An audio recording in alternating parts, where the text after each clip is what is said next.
गांव की उस छोटी सी कुटिया में जहां कभी बच्चों की किलकारियां गूंजा करती थी, अब बस सन्नाटा था। मिट्टी के दीवारों पर टंगी पुरानी तस्वीरें धूल से ढक चुकी थी और एक कोने में लकड़ी के तख्त पर एक बूढ़ा आदमी सांसें गिन रहा था। हरिदास जी, जो कभी अपने गांव के स्कूल में मास्टर साहब कहलाते थे, आज अपने ही घर में अकेले, बीमार और बेसहारा पड़े थे। फोन की ओर बार बार नजर जाती थी, शायद कोई पूछ ले, पापा आप कैसे हैं। दोस्तों, ये कहानी सिर्फ एक बूढ़े बाप की नहीं है। ये हमारे वक्त का आईना है। वो वक्त जहां मोहब्बत और रिश्ते अब पैसों की तिजोरी में बंद हो गए हैं। गांव में अकेले रहते बूढ़े हरिदास जी की तबीयत पिछले कुछ दिनों से लगातार बिगड़ती जा रही थी। उम्र का असर तो था ही, साथ ही साथ अब शरीर भी जवाब देने लगा था। उन्होंने कई बार अपनी इकलौती बेटी नीलम को फोन किया। नीलम ने चिंता जताई, हर बार आश्वासन दिया, पापा हम जल्दी आएंगे, लेकिन वो दिन कभी नहीं आया। राकेश को भी जब नीलम पापा को शहर लाने की बात करती तो वह चिढ़कर कहता, हर वक्त उनकी तबीयत खराब ही क्यों रहती है, डॉक्टर ही बन जाऊं क्या उनके लिए। नीलम मन महसूस कर रह जाती। हरिदास जी ने एक दिन रुकते रुकते कहा, बेटा अब तो चलकर अस्पताल भी नहीं जा पा रहा, तुम लोग आ ही जाओ। लेकिन फिर भी कुछ नहीं हुआ। नीलम उदास थी, घर में बैठी रो रही थी। तभी पड़ोसन शांति आई। उसने नीलम से वजह पूछी और सब सुनते ही फौरन बोली, नीलम चलो गांव चलते हैं, अंकल को यूं अकेला नहीं छोड़ा जा सकता। शांति और उसके पति ने बिना कोई बहाना बनाए अगले दिन तीनों गांव के लिए चले गए। उन्होंने हरिदास जी का इलाज करवाया। नीलम कुछ दिन वहीं रुकी, जबकि शांति और उसका पति लौट आए। कुछ दिन बाद नीलम भी अपने पति के कहने पर शहर लौट आई। घर लौटने पर राकेश थोड़ी नाराजगी से पूछता है, तो कैसे हैं तेरे पापा। नीलम बताती है कि अब वो बेहतर हैं। साथ ही ये खुशखबरी भी देती है कि पापा की पुरानी पेंशन वाली लड़ाई उन्होंने जीत ली है। अब सरकार से उन्हें लाखों रुपए मिलने वाले हैं। इतना सुनते ही राकेश का बर्ताव पलट जाता है। वह तुरंत फिक्र दिखाने लगता है। उन्हें यही ले आते हैं, अब उनका ध्यान रखना हमारा फर्ज है। नीलम भी खुश हो जाती है और दोनों हरिदास जी को शहर ले आते हैं। शहर आने पर शांति और उसके पति भी हरिदास जी से मिलने आते हैं।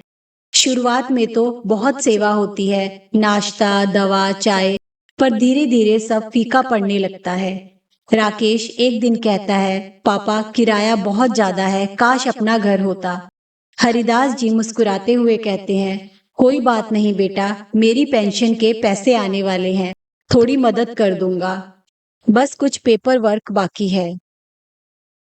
राकेश तुरंत कहता है, आप पेपर वर्क की चिंता मत कीजिए, वो मैं सब करवा दूंगा, आप तो बस आराम कीजिए, मैं जाता हूँ और एक नया घर देखता हूँ। पर इसी दौरान हरिदास जी की तबीयत फिर बिगड़ने लगती है। एक दिन वह कहते हैं, बेटा आज डॉक्टर के पास ले चलो। पर राकेश कहता है, नहीं पापा, आज बैंक चलना है, साइन करवाने हैं, वरना आज का दिन निकल जाएगा। हरिदास जी मना करते हैं, पर जबरन वह उन्हें बैंक ले जाते हैं। वहां उन्हें कार में बिठाकर राकेश और नीलम बैंक के अंदर चले जाते हैं। लेकिन यहाँ बाहर पिताजी की तबीयत और बिगड़ जाती है। वह बार बार फोन करते हैं, लेकिन नीलम और राकेश तो बैंक के अंदर इतने व्यस्त होते हैं कि फोन उठाते ही नहीं। आखिरकार हार कर हरिदास जी शांति को फोन करते हैं। शांति और उसके पति बिना वक्त गवाए वहां पहुंचते हैं और उन्हें अस्पताल ले जाते हैं। जब राकेश और नीलम को खबर मिलती है तो वो नाराज होते हैं। बैंक का काम भी अधूरा रह गया और ये लोग अस्पताल चले गए। थोड़ी देर बाद वह भी अस्पताल पहुंचते हैं, लेकिन जो करना था वो तो शांति और उसके पति पहले ही कर चुके थे। सारी डॉक्यूमेंट्स और सारी फॉर्मेलिटीज वो पहले ही पूरी कर चुके थे। कुछ दिनों में हरिदास जी ठीक होकर घर लौटते हैं, तो राकेश फिर से पैसों की बात छेड़ता है। तब हरिदास जी मुस्कुराते हुए कहते हैं, मैंने एक फैसला किया है, मेरी पेंशन के अब दो हिस्से होंगे। मैं ये पैसे बराबर बांटूंगा। आधे पैसे तुम दोनों को दूंगा और आधे पैसे से शांति और उसके पति के लिए एक घर खरीदूंगा और मैं अब उनके साथ ही रहूंगा। ये सुनते ही नीलम और राकेश हैरान रह जाते हैं। शांति और उसका पति भी घबरा जाते हैं और कहते हैं, हमें पैसे नहीं चाहिए बाबा, आप हमारे साथ रहना चाहते हैं, यही बहुत है। लेकिन हरिदास जी उनका हाथ थामते हुए कहते हैं, ये पैसे नहीं, ये मेरा आशीर्वाद है। असली संतान वही होती है जो वक्त पर साथ निभाए। तुम दोनों ने मेरी सेवा की, मुझे सम्मान दिया, अब मेरा बुढ़ापा तुम्हारे साथ बिताना चाहता हूँ। उन्होंने अपनी बेटी की ओर देखा, जो बेटी कभी उनकी लाडली थी, आज झुकी नजरों से चुप खड़ी थी। उसके पास बोलने को कुछ नहीं बचा था। हरिदास जी ने गहरी सांस लेते हुए कहा, बेटा, मैं वो पिता हूँ जिसने तुम्हें उंगली पकड़कर चलना सिखाया था, लेकिन आज तुम्हारे घर में मेरी सांसों की कोई कीमत नहीं है। मैं कभी बोझ नहीं बनना चाहता था, बस एक सहारा चाहता था। पर शायद इस दुनिया में बुजुर्गों के लिए अब जगह नहीं रही। वो नीलम की ओर बढ़े, उनके सिर पर हाथ रखा और बोले, बेटा, तुमसे शिकायत नहीं है, बस अब कोई उम्मीद भी नहीं है। फिर उन्होंने शांति की तरफ देखा, जो बिना किसी रिश्ते के हर मोड़ पर साथ खड़ी थी। ये मेरे अपने नहीं थे, फिर भी इन्होंने मुझे अपनाया, और तुम खून के हो और हर बार किनारा करती रही। राकेश कुछ कहने ही वाला था, लेकिन शब्द उसके गले में अटक गए। शायद ये एहसास अब हो चुका था कि इंसानियत जब मर जाती है तो रिश्तों का कोई मोल नहीं रह जाता। हरिदास जी ने अपना थैला उठाया और कहा,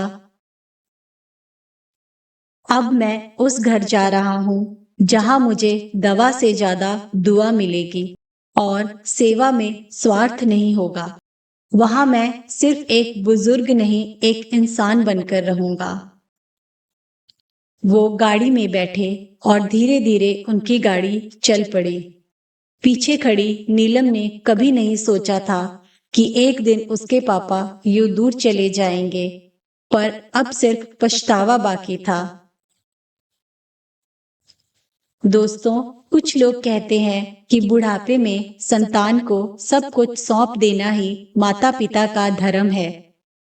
पर क्या सच में, क्या सिर्फ इसीलिए कि वो आपकी संतान है, आप अपनी पूरी मेहनत, अपना पसीना, अपनी उम्र भर की कमाई बिना सोचे समझे सौंप दें, भले ही वो आपको प्यार नहीं बस स्वार्थ दे रहे हों। कमेंट करके जरूर बताएं, क्या हरिदास जी ने सही किया या गलत। और ऐसी ही कहानियां सुनने के लिए चैनल को सब्सक्राइब करें। वीडियो अच्छी लगी हो तो लाइक करें।